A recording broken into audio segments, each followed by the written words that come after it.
Hey guys, Modulus the Gamer, or Always Dizzy here again. I'm here with another beginner chess game analysis video. This must be like number 17 or 18. Before I start, as always, just a disclaimer that I'm not a titled player, nowhere close. My Lichess ratings range from about 2000 to 2100. And if you would like me to review your game, you can just send me a message. Please only send me games that are rapid or classical. Okay, with that said, I have a request here from a user named TheRealMovement, who is white in this game. He is rated 1656 at the start of this game, and this is a 15 and 10. I guess I can just show you here. This is a 15 and 10 rapid game. His opponent is 1700. So let me just get to the bigger board and let's get started. I haven't looked at the game. I'm looking at it fresh here. And let's see what happened. So d4. So I won't be able to offer very much insight here because I'm not a d4 player. But at this rating, that shouldn't really matter. So I'm not familiar. Actually, but yeah, because actually I might actually transpose into this. Anyways,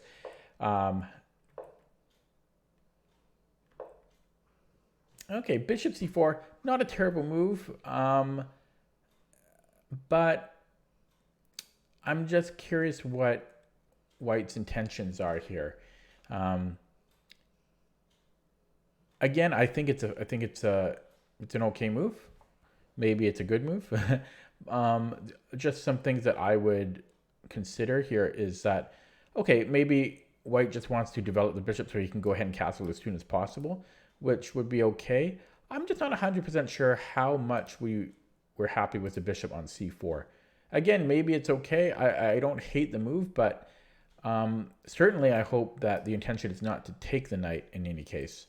The other thing that makes me slightly hesitant about such a move is we're kind of hitting a little bit of concrete here on e6, so we're not really going to likely get much going on this diagonal.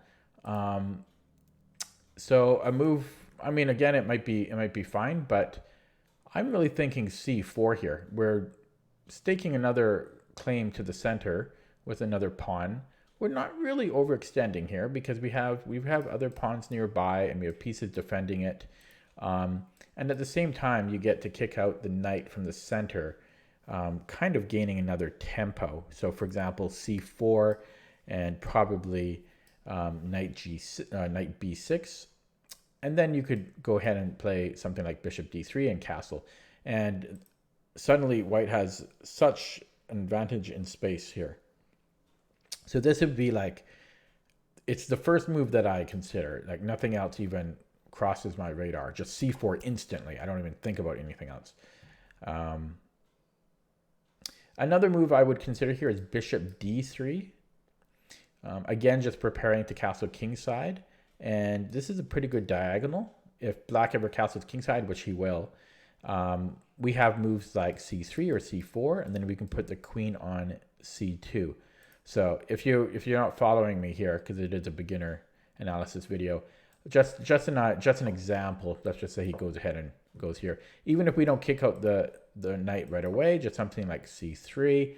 Let's just make some random moves, and so now we've got a battery here. Even if black defends it with something like g6, we've created a long-term weakness around the king and the dark squares. So just another idea you might want to consider here would be bishop d3. So these are probably the first two moves I would really consider. Again, bishop c4, maybe it's okay, but I just feel personally, I think there's too much in the way, essentially, to put it bluntly. So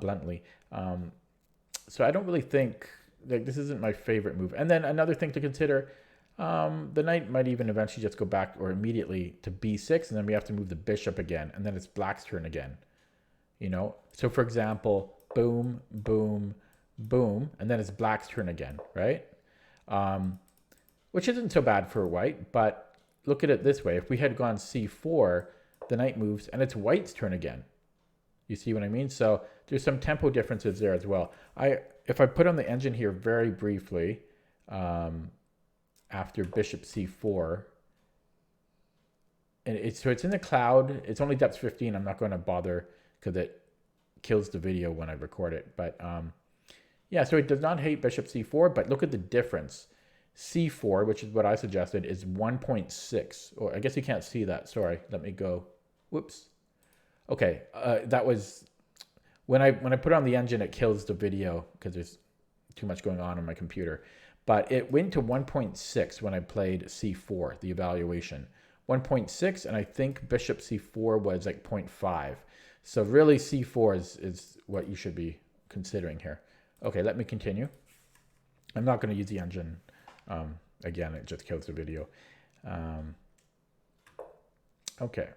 And I can see that on the clock, if I just go back to this screen, you are playing too quickly because you have more time than you started with. Yes, it's only move 5, but every move matters at any part of the game. It doesn't matter. It doesn't matter what stage of the game, but every move matters. I would actually say especially in the opening, because that sets the stage for the rest of the game.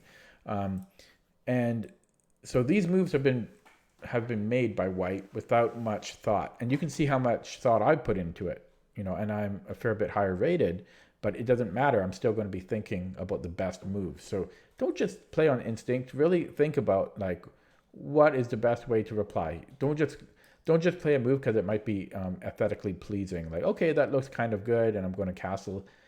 Try to think a little bit deeper than that and think really long term. Okay, let's move on here. And this is what happened. Yeah, knight b6. Okay, bishop b3. c5. Kind of interesting, I guess.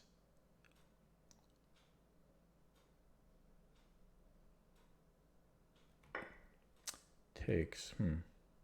So definitely not the first move I was considering. The first move I was looking at there during my little pause was d5. Not sure if I really like that, but I think it's worth considering. I guess we actually drop the bishop if we play that because of c4. So I guess that doesn't work. It just, I was thinking of maybe putting it on d6 and so forth. But yeah, okay. So d5 doesn't work because of c4. But the second move I would be immediately considering here would be c3. So if black plays c4, we can tuck the bishop back to c2, and we still have pawns in the center. So I'm not 100% sure about c3, but without thinking about it any deeper, c3 is a move I would play here. My concern of taking the pawn is we're left with this one pawn alone on e5, and it's kind of just out there without any support of any other pawns. So it could get picked off or traded off fairly easily. Whereas if we had a pawn on c3, and if black takes, we can just take back, and we have, again, a good claim on the center. The other thing I don't like about it is we're kind of allowing black to get more space immediately with bishop takes c5. So probably not the worst move in the world, but I'm thinking I would personally prefer c3 because I just feel black is starting to get space back again. Okay, but not a huge deal. Not a huge deal here. Knight c3 is interesting before castling. I like knight c3. I think it's fine, but you should just be careful. I'm just making sure this video doesn't get too long.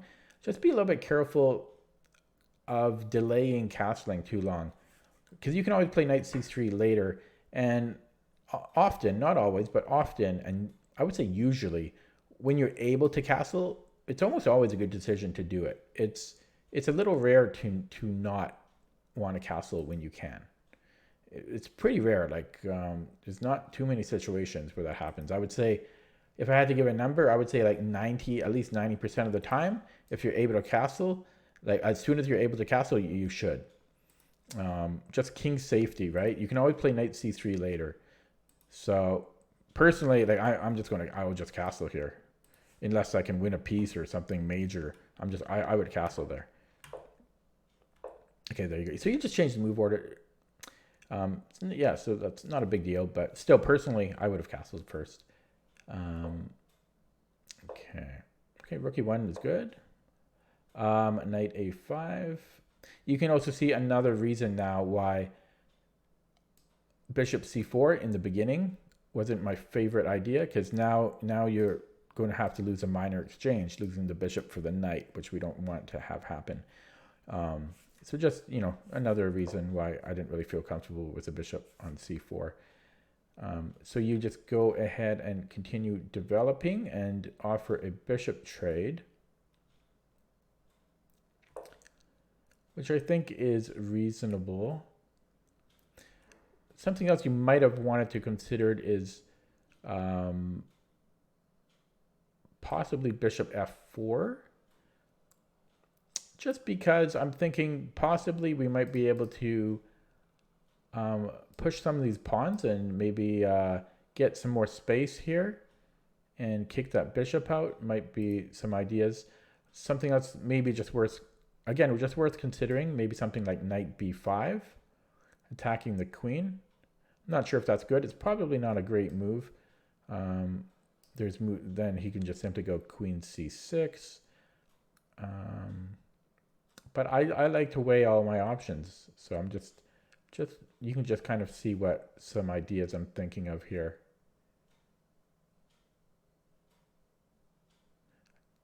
Yeah, I don't know. Maybe then possibly we could follow it with a4.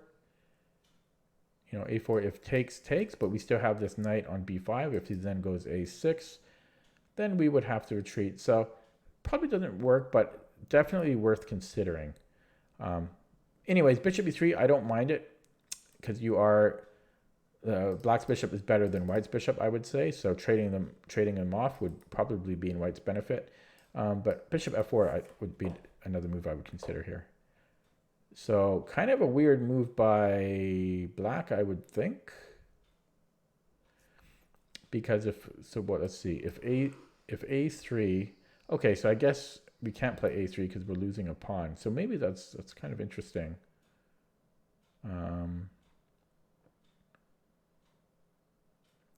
Just revisiting the idea of knight b5.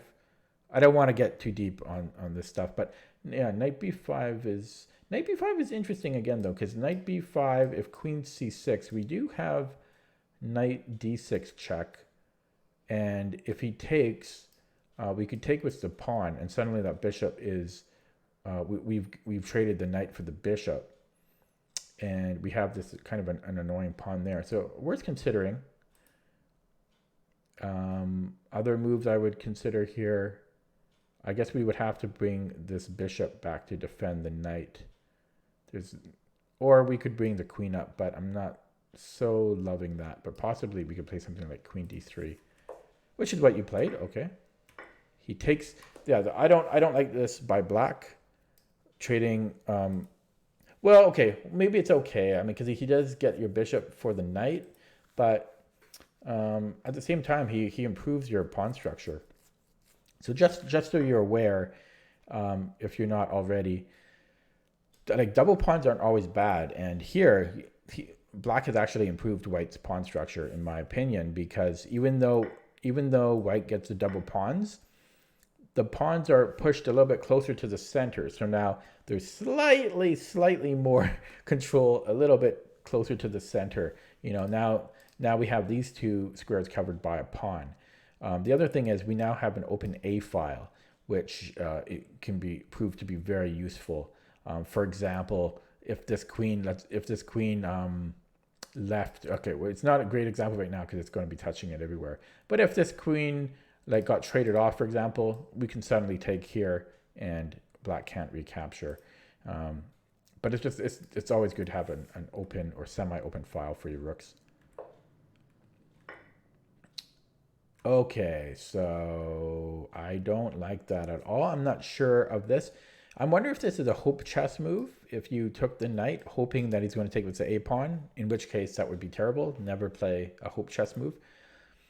Although I don't really think it is a hope chess move, but I'm not sure why the trade. Generally bishops are regarded as slightly more valuable than knights, so I don't know why you would be volunteering to make such a trade, unless it gave you something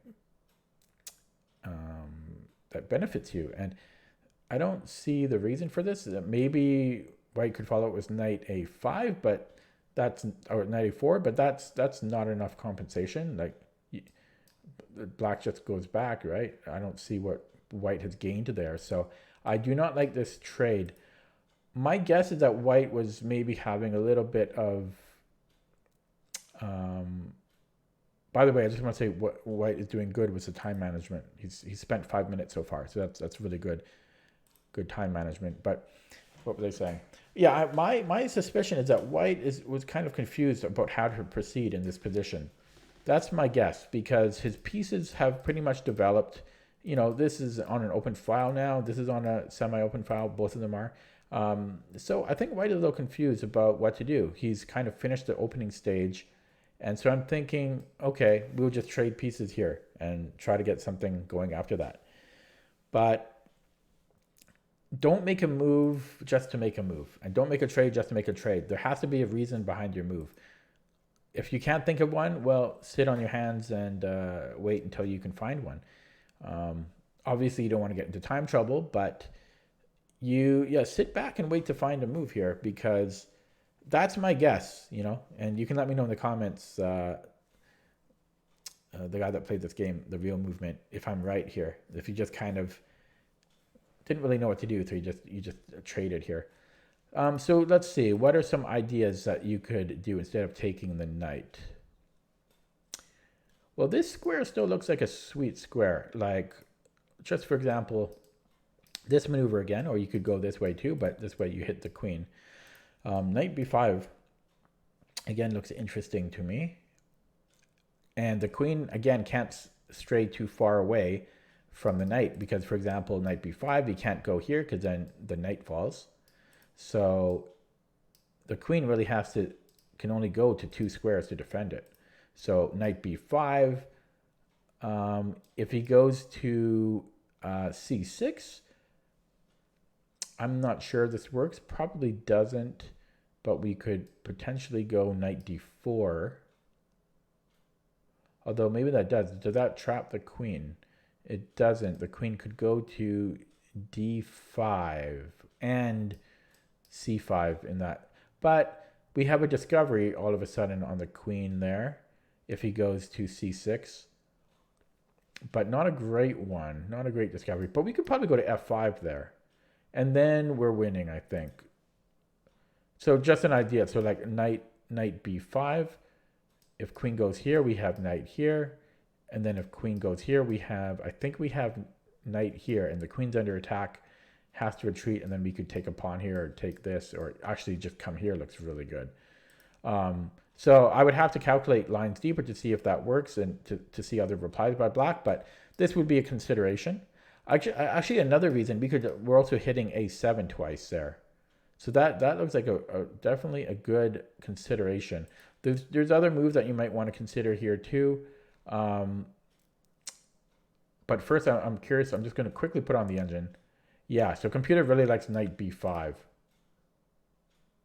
Yeah, and it really likes knight b5. And it's also suggesting bishop g5. It likes everything here though. But yeah, I think knight b5 would have been a good consideration.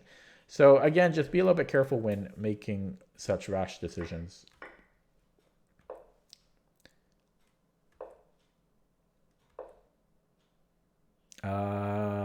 Okay.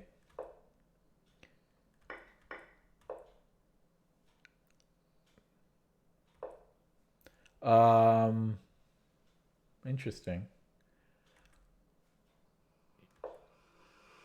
I guess he can't stop knight d6, eh? That's happening anyways. Or would it? Oh, no, it's not. Okay, I see. I see. Black didn't want to lose his pawn. Um, I don't know. I might have to. If I was black, I'd really consider just giving up that pawn and just castling, because this doesn't look so great either. But okay, he goes a6, and there you go. You got your check in. Okay, let's hope you don't take the bishop. Let's hope you don't take the bishop. Oh, good. Oh, you didn't. I am actually surprised you didn't. Okay, good. That's advanced thinking. So possibly taking the bishop is good, but this is definitely something that I would say you would see more along, like once you kind of hit maybe 1800, 1900 on Lichess. This is when players will start to maybe not take the bishop. And I'm impressed that you did not take the bishop. Because, okay, knight for bishop is slightly better. Let's just take. But your knight is in such a great square, such a fantastic square, and it can't be challenged by anything. No pawns can kick it out, no knights, no bishops, nothing can kick it out that won't immediately lose. So I'm very happy, and I rarely say that in these videos, but no, I'm very happy that you did not take, and I'm surprised. So good job there. Good job recognizing that. That's showing advanced thinking. So yeah, you played rook here. That's probably good. I'm not going to really critique that. Although, I don't know, queen f3 looks pretty good to me. We're threatening queen takes f7, and we're also threatening potentially. I mean, I don't know if we want to give up the knight for this. Probably not. But, I mean, just this x-ray looks good, and we're pinning this b pawn now. Queen f3 just worth consideration. But again, I'm not going to nitpick here. I'm happy you did not take the bishop. Oh, and then you go in, and now it's even more deadly, because now you're definitely coming in on f7. So this is going to be game over quickly here. I hope you are white, right? You're white. You're not black, right? Okay. So you go knight b7. What a weird blunder. Okay, let's see the clock. Let's look at the clock times. Whoops. Man, because this was actually a pretty good gameplay by white until. Okay, but takes, and it's 5:51 on the clock. The opponent, so 5:51 for white. Okay, he spent what, 15 seconds? 16 seconds on this move. So what was his thinking? Did he think this was mate somehow? I mean, I don't see how it could be taken or the king could escape. I'm not sure what this blunder is, like how this came to be. It's a little surprising to me. I could understand if he thought it was mate and he just forgot.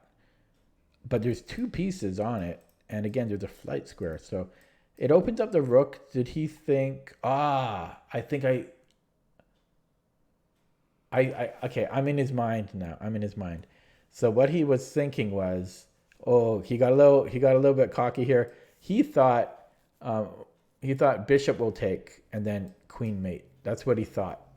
And it's also a fork on the king and queen. So that's what he was thinking. Yeah, he thought bishop takes and then queen mate.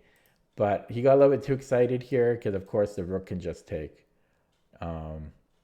So, sorry, but it's funny because I got into his mind. I know exactly what he was thinking there. Okay, so, and then takes. But you know what? I hope he didn't resign here, because even though he just gave his knight completely for nothing, white is still pretty good here. Maybe white is probably losing here, but it's fairly close, I would say, even though he just gave up a full knight, because I'm looking at rook e6. Like rook e6 alone looks very good. Okay, hang on. I guess there's, rook e6 looks good. I mean, if queen takes c2, I'm thinking takes, rook here, check. I don't know. Eventually we can come up here. I don't know. And we can even take there then. Like, actually, we can even just do that next move. And white did resign. White resigned. No, I'm telling you, this position. So once he dropped the knight, he resigned. And hey, I like to resign. If I'm losing, I like to resign. But your position is so crushing. White's position is so crushing here. Yeah, I mean, there's queen takes, there's rook here, there's queen takes here. Okay, when I say crushing, I mean the position is crushing. You are down a piece, so I don't know. That might make it equal, or maybe white is slightly less, slightly worse. But the about like white is, I'd be surprised if white is completely losing here, because I'm not even sure which side I would prefer here. I might prefer white. So that's the premature resignation. Let me pop really quick the engine on to see what it thinks. It's dead equal. Yeah, rook d6 is the best move. Okay, never mind. It jumped. It's all right. It just jumped. Okay, so it's saying black is better, but -2. It's not worth resigning here, especially in such a position where white has a dominating position, but it's down material. I would not resign here. Yeah, so it says -2. It prefers computer prefers black, but no, this position I would not resign here. Even at my level, I would not resign here. Play at least a few more moves, because this is okay. Let me flip the board. Let me just show you how great of a position this looks. Look at it from black's point of view. First of all, black can't move this bishop, can't move this rook. Okay, I guess he could go here technically. Oh, I guess that's okay. That's one serious danger. But if we play rook e6 first, that's right, that doesn't stop anything. Okay, so this is actually a real concern, which I didn't see at first. That's probably the only reason why black is -2. Otherwise, I would say it's at least equal. Yeah, so that is one thing we have to worry about. No, but yeah, so still rook e6. We cut off the queen's defense of the rook coming in there. And I think we have a game. Forget about the evaluation that the computer gives. Rook e6, what would black play? If we flip the board again, if you're black here, what would you play? You can't move this. You can't move this. This can't really move. All you can really move here is your queen. What are you going to do? If you, take here? Takes. You know what I mean? Like this is yeah. So I won't go beyond that. So as a quick recap, this was actually a fun game to analyze.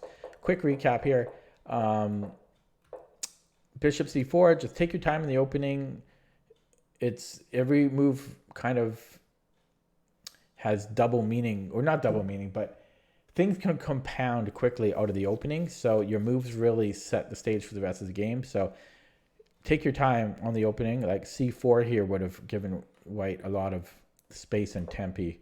I'm going to skip through a lot of the small stuff I talked about. Here, I think white just didn't know what to do, so he just traded. But again, if you can't find a move, just sit down and just wait until you find something decent. Because knight b5 here would have really caused a lot of grief for black. And this was all good. I liked this, and I'm very happy again here. Very happy that white did not. Where was it? Here, white did not take that bishop. That's willpower. Yeah, and then we saw this, that he did not see the rook takes. He got a little bit too excited, and then he resigned. Whoops, sorry, that's my moves. The game ended. The game ended right here after he lost the knight. So okay, hopefully that was helpful. Feel free to subscribe on YouTube and all that crap. So okay, thank you. Goodbye.